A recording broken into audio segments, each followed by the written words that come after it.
Pada part kali ini kita diperlihatkan Profesor Jamie yang tersenyum menatap ke arah sesuatu. Ternyata ia sedang melihat ke arah manusia kuno yang sedang bereksperimen. Lalu Profesor Jamie pun berkata, "Bukankah kau ahli dalam membuat seragam mekanik?" Lalu si kacamata pun menatap ke arah eksperimen itu sambil berkata, "Apa yang sedang kau lakukan? Kenapa itu terlihat lebih hidup daripada yang telah kita lakukan?" Lalu Profesor kuno itu pun menjawab, "Ini disebut liquid metal, teknologi nano.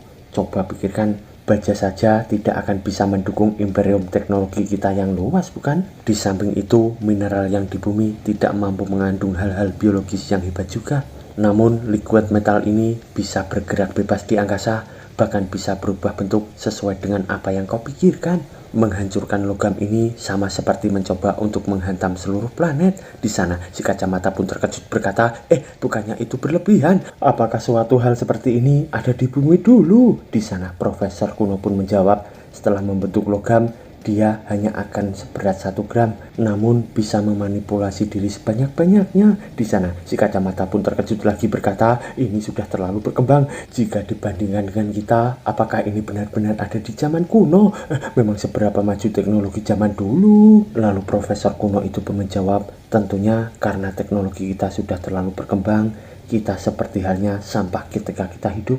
Tak peduli apa yang kita inginkan, ada mesin AI yang akan membantu kita. Kita selayaknya bayi besar yang dimanja." Sambil ia pun membayangkan orang-orang peradaban kuno dulu, lalu ia pun bercerita lagi, "Bahkan ketika kita sudah mencapai puncak teknologi, kita masih belum mampu mengalahkannya." Sambil ia pun masih membayangkan Master Zombie itu yang mengalahkan robot-robotnya itu. Dan kita diperlihatkan si kacamata yang berkata, "Apa dia sekuat itu? Lantas bagaimana kita bisa menang? Bagaimana kau bisa membuat sesuatu seperti zombie saat pertama kali dulu?" Dan Profesor kuno pun menjawab, "Siapa yang bilang kami yang menciptakan si zombie? Dia adalah zombie yang berevolusi sejak zaman awal manusia." Sambil terlihat si kacamata itu makin terbengong dan ia pun berkata, "Hah, zaman awal? Itu kapan?" Lalu Profesor kuno pun bercerita lagi, "Kita manusia dan dia sudah tinggal di bumi ini lebih lama dari yang pernah kau bayangkan." Dan si kacamata pun makin terbengong berkata, "Jadi maksudmu sudah ada peradaban sebelum kau?" Dan Profesor kuno pun menjawab, "Tentu saja ada. Biar aku ceritakan sejarahnya. Seperti halnya semua peradaban, kami memulai sebagai masyarakat agraris langsung dari persawahan. Dan suatu hari, entah dari mana, terjadi bencana virus dan seorang petani berubah menjadi zombie. Saat itu, kami juga sepertimu menggunakan senjata biasa untuk melawan zombie. Tapi untuk menyingkirkan makhluk seperti itu selamanya, kami menggunakan metode yang berbeda. Kami tidak memiliki tubuh yang kuat seperti kalian, jadi kami banyak berinvestasi pada teknologi. Setelah hampir 1000 tahun pengembangan, teknologi kami mencapai lompatan signifikan. Dalam proses tersebut, kami menemukan rahasia yang mengguncangkan dunia.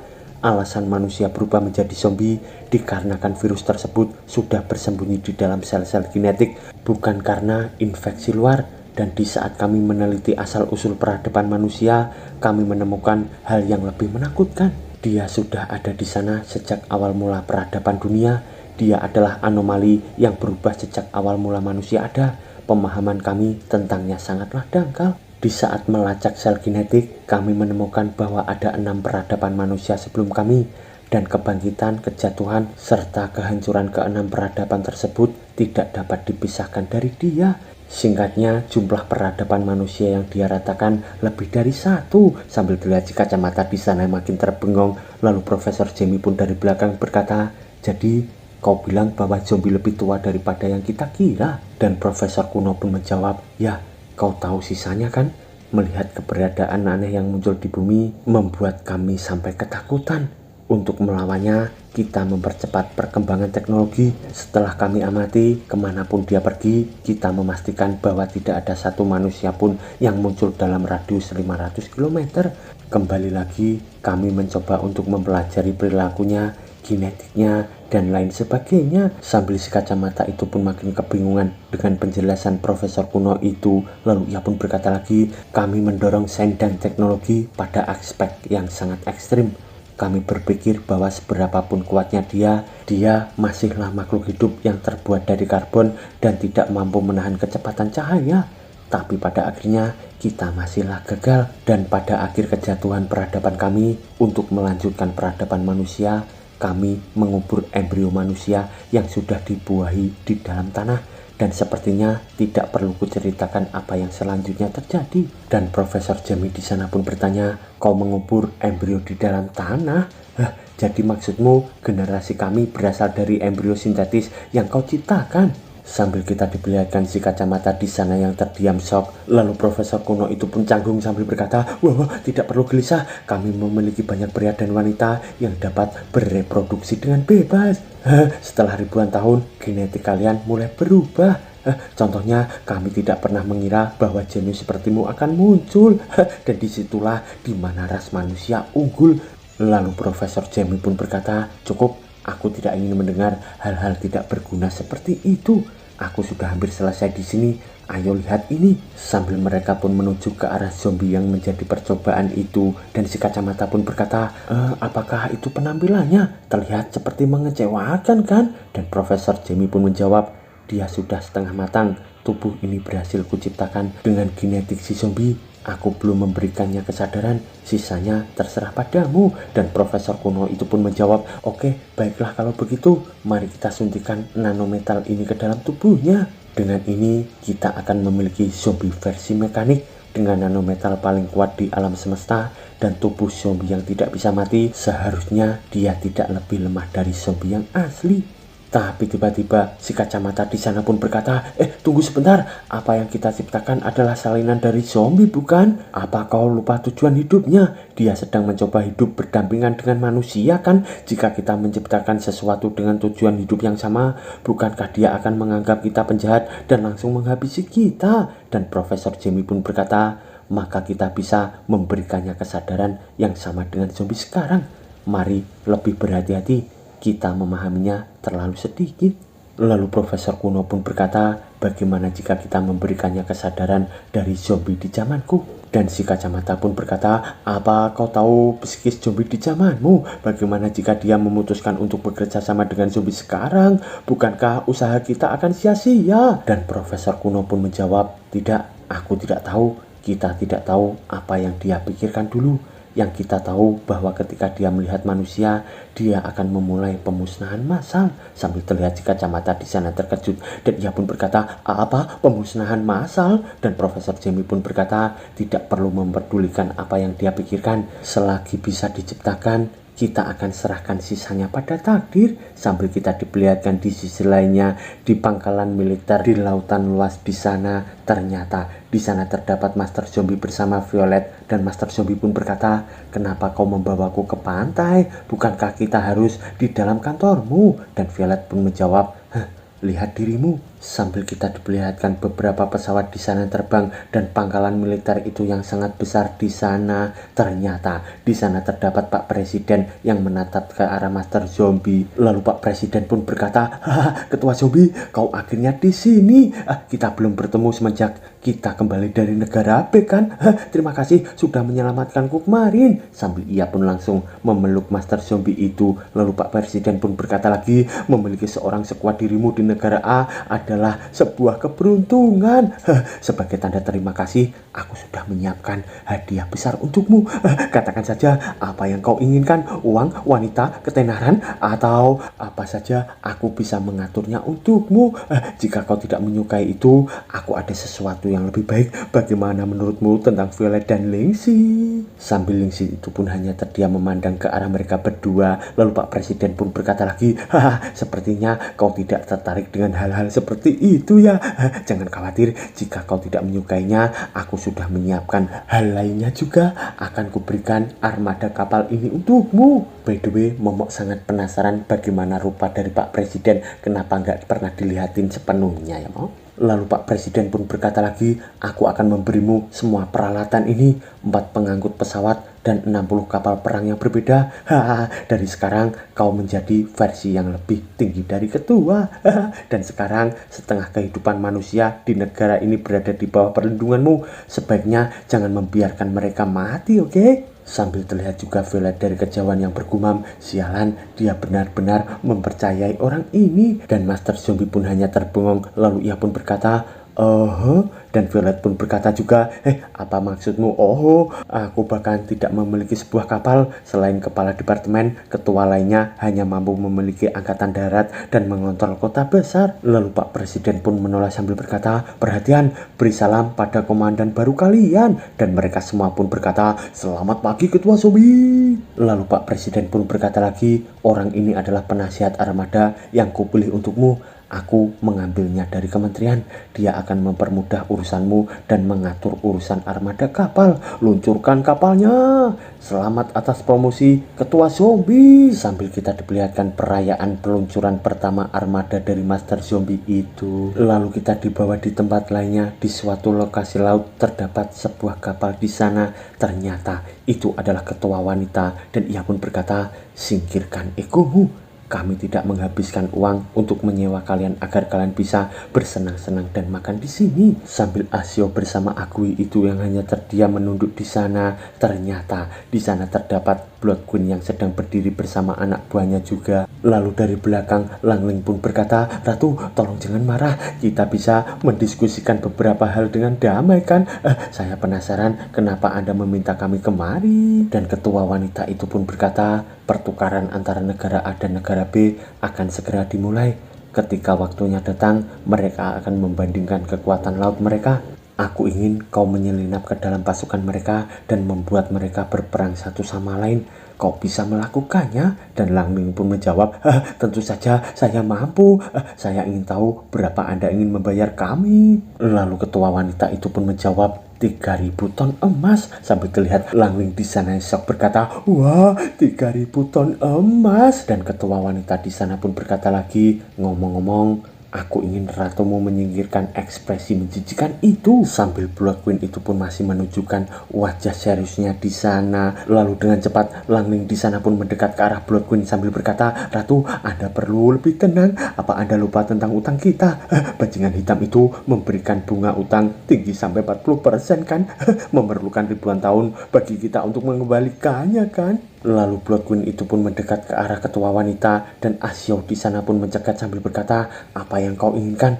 Tolong jaga jarak setidaknya 5 meter dari bos kami. Dan Blood Queen pun berkata, apa kau takut aku akan memakan saudarimu? Lalu Asio pun berkata, kami alergi dengan makhluk prasejarah. Tolong jaga jarak dengan kami. Tapi ketua wanita di sana pun berkata, sudahlah, kalian berdua biarkan dia lewat. Sambil mereka berdua pun langsung berhadapan beradu moji di sana. Lalu Blood Queen pun berkata, gadis manusia, aku tidak peduli dengan apa yang kau mau. Selain satu orang, tidak ada orang lain yang bisa mengalahkanku.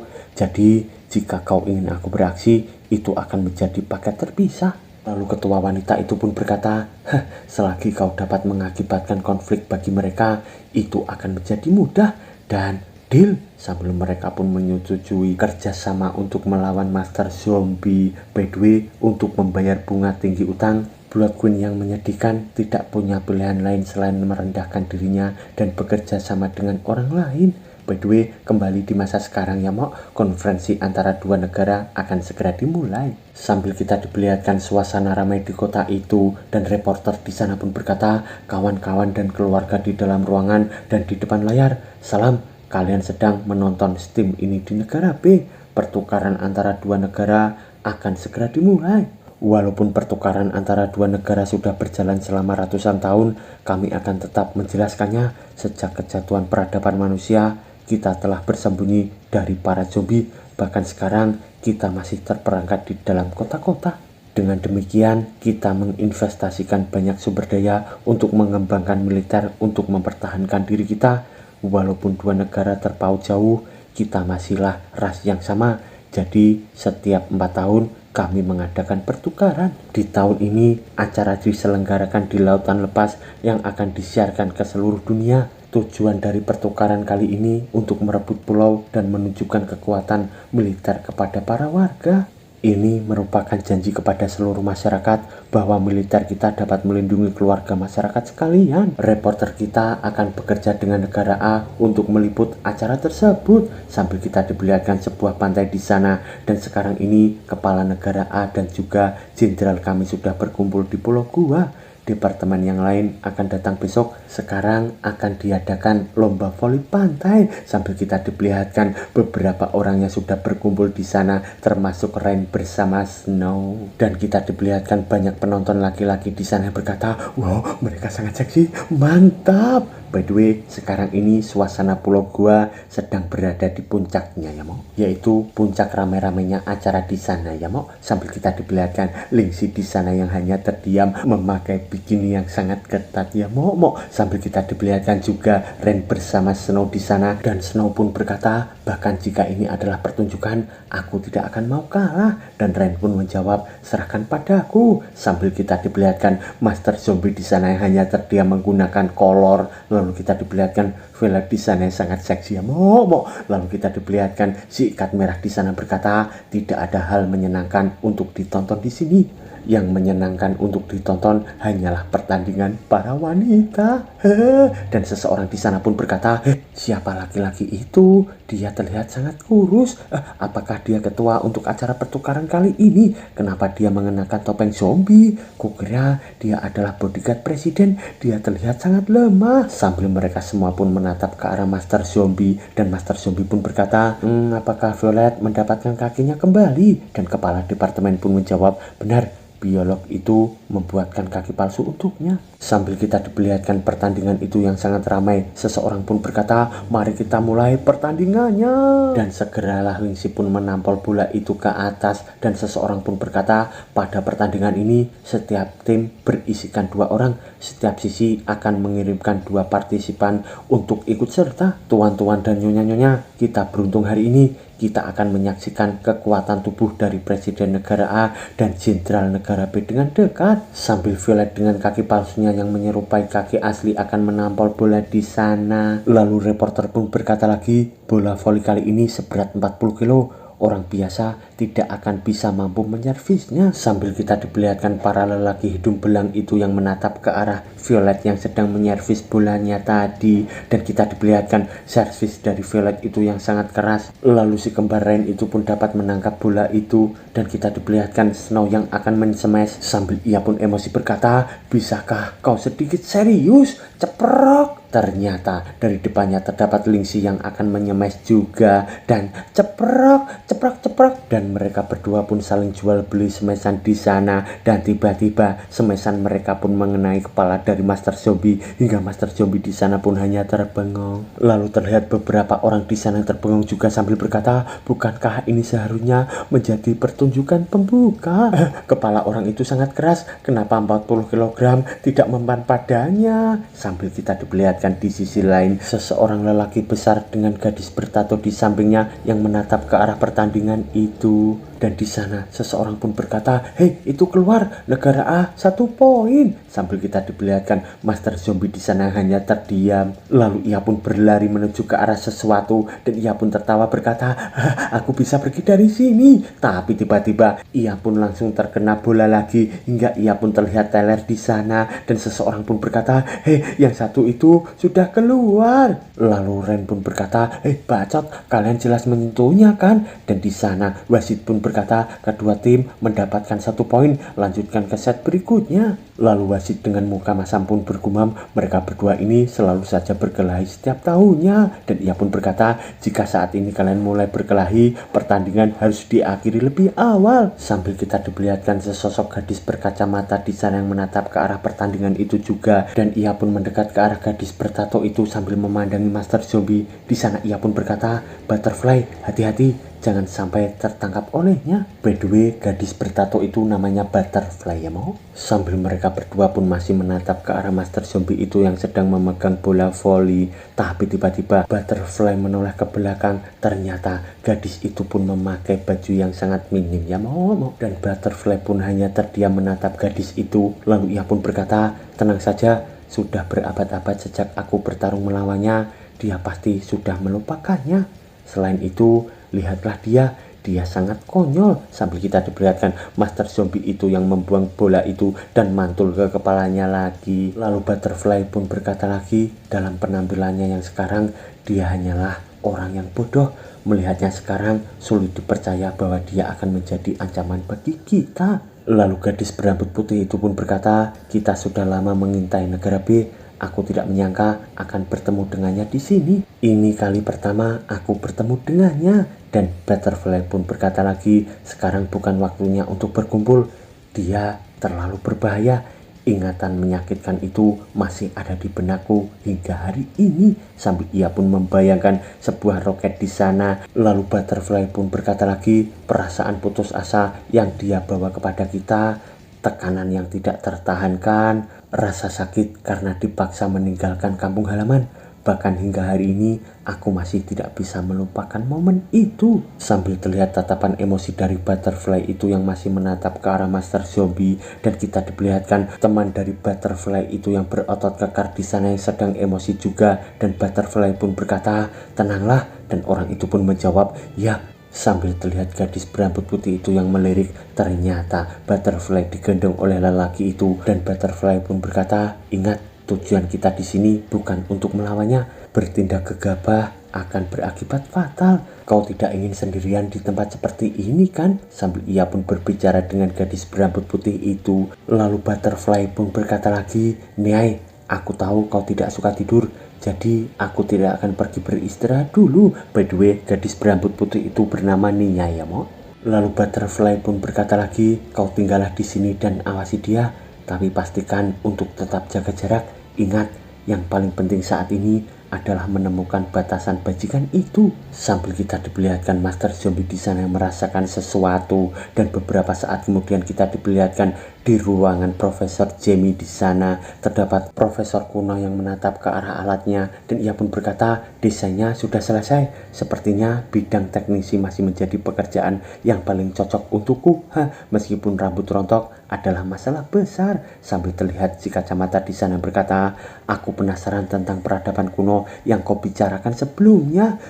Cuy, itu tidak mungkin. Kau bilang ada peradaban yang bahkan lebih tua dari peradabanmu. Seperti apa peradaban itu? Lalu Profesor kuno itu pun menjawab, sangat disayangkan, aku tidak tahu. Setidaknya kami meninggalkan beberapa peninggalan untuk kalian. Tapi mereka tidak meninggalkan apa-apa. Jadi kami harus memulai semuanya dari awal. Dan beberapa saat kemudian kita diperlihatkan di tempat lainnya terdapat kapal besar di sana. Ternyata itu adalah kapal-kapal pangkalan militer yang sedang melaju di sana, dan sebuah helikopter di sana. Ternyata helikopter itu pun berisi reporter, dan ia pun berkata, Tuan dan Nyonya sekalian, pertandingan persahabatan di antara dua negara akan segera dimulai. Saat ini kami terbang di atas armada kapal negara A.